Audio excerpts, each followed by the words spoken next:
Dengan anak janganlah alpa, supaya malu tidak menimpa.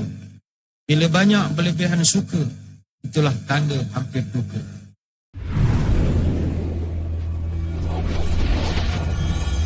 Hadirin hadirat sekalian, ada satu kajian yang pernah dibuat tentang guru. Saya tertarik membaca dia punya definisi operasional dia punya takrifan. Ini mungkin baru juga bagi tuan-tuan perempuan. Sebab saya tak pernah tengok orang buat kajian tentang takrifan guru. Guru ni ceritanya orang tua-tua dulu. Perkataan guru ini, dia daripada dua suku kata. Gu dan ru. Guru ini biasanya bahasa Sanskrit.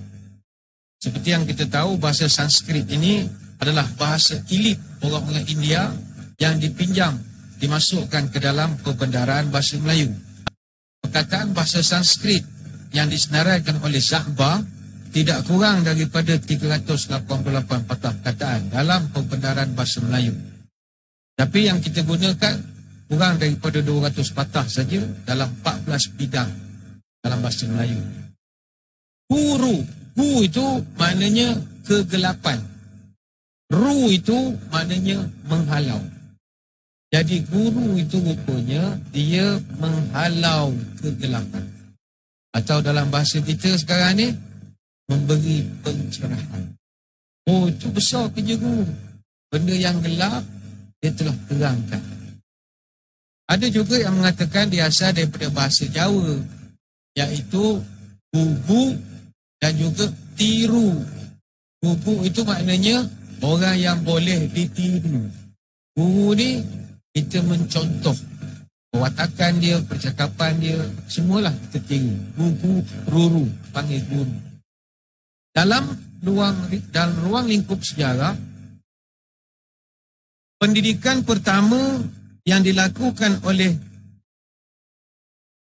manusia ini, proses pengajaran dan pembelajaran, telah pun berlaku sejak daripada penciptaan Nabi Adam lagi. Sebab itu dalam Quran Allah Ta'ala sebut wa'allama adamal asma'a kullaha, dan Allah allama, dia mengajarkan kepada Adam semua nama-nama yang ada di sekeliling dia ketika itu. Sehingga kan bila malaikat mempertikaikan proses PNP ketika itu, Allah lantas mencabar kepada para malaikat, ambiuni bi asmahi aulai in kuntum sadiqin. Malaikat, mu jangan pertikai aku punya proses PDPR aku dengan Adam. Kalau aku tanya mu sekarang, itu benda apa? Itu benda apa? Itu benda apa? Malaikat kata, aku tak tahu apa benda, kaji saja, main saja. Maknanya proses mengajar itu Allah Ta'ala dah pun laksanakan ketika mendidik Nabi Adam alaihissalam. Dan sebagai manusia, kita memang bertanggungjawab mengajar. Saya ingin kongsikan, dalam Quran, ini jadi semangat untuk kita ya. Perkataan ilmu di dalam Al-Quran diulang lebih banyak daripada kalimat agama. Kalimat ilmu disebut sebanyak 105 kali. Adapun perkataan din, iaitu agama, hanya disebut sebanyak 103 kali. Bahkan kalau dikira sekali dengan kata jadian, derivatif, perkataan ilmu disebut tidak kurang daripada 744 kali. Sama ada dalam bentuk alima, ya'lamu, i'lam, yu'lam, alim, ma'lum, alamin, alam, a'lam, ulama, allama, yu'allimu. Itu ada lebih daripada 700 kali. Sebagai suatu gambaran, ilmu tak ada kompromi. Izinkan saya berkongsi satu kata-kata dalam bahasa Inggeris. If you want to be happy a day, make a party, go shopping. Kalau kita nak happy sehari, buat party atau pergi shopping. Buat party ini bukan buat parti politik, makin tak boleh tidur. Buat parti baru ni, buat parti-parti hiburan. Jungle party ke, parti bubble ke, parti buih ke. Minimum buat parti birthday party suka, tapi sehari saja lah. Dulu ada parti Tupperware, tak ada dah sekarang. Make a party, tapi you happy satu hari saja.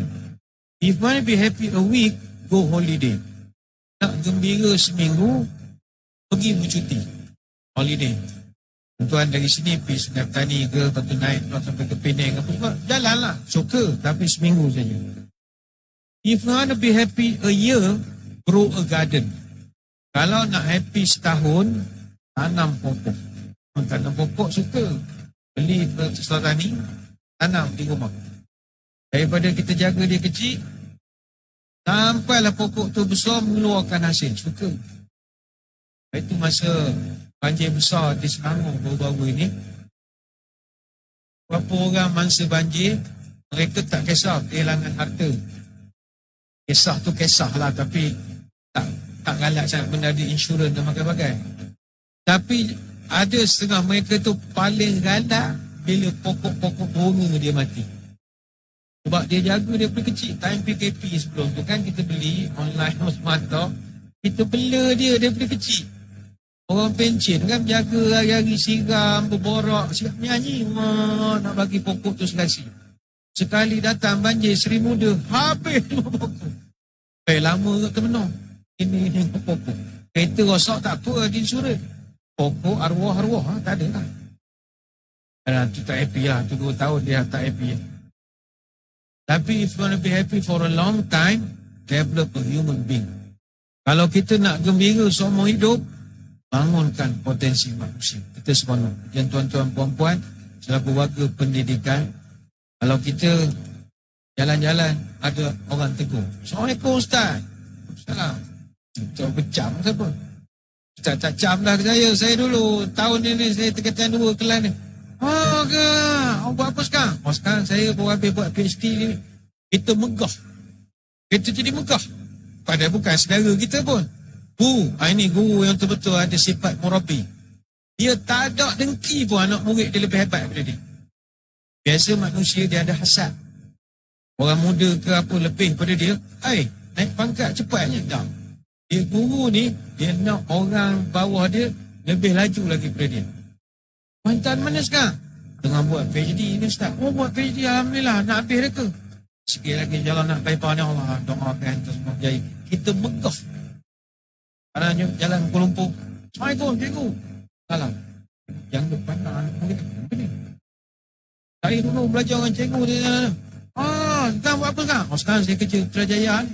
Kerja apa? Saya jadi ni SUB bahagian ni, Jabatan Kementerian ni. Bagus, Alhamdulillah. Pangkat lebih besar daripada kita. Kita pencing grade 44 je. Dia mangku 52 lah. Kita megah. Balik cerita pula ke isteri. Tadi yang berjumpa anak murid. Tak ingat dah ngajar dia zaman bila. Grade 52 dah sekarang. Bagus budak. Tak ingat budak mana satu. Tapi kita megah. Inilah yang menjadikan kita ni rasa mulia menjadi guru. Kita melahirkan orang yang nak dijadikan lebih baik daripada kita. Mana ada pekerjaan dalam dunia? Kalau dalam dunia politik, dunia lain, mana boleh orang lebih daripada kita? Kena kiratlah jawabnya. Guru tak.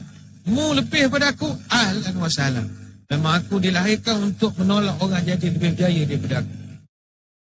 Dia tak hendak anak murid dia jadi lebih teruk daripada dia. Mulianya hati seorang guru. Marilah tuan. Didiklah bangsa kita, masyarakat kita. Sedang rebung baik dipatah, jadi puluh melepuh jari.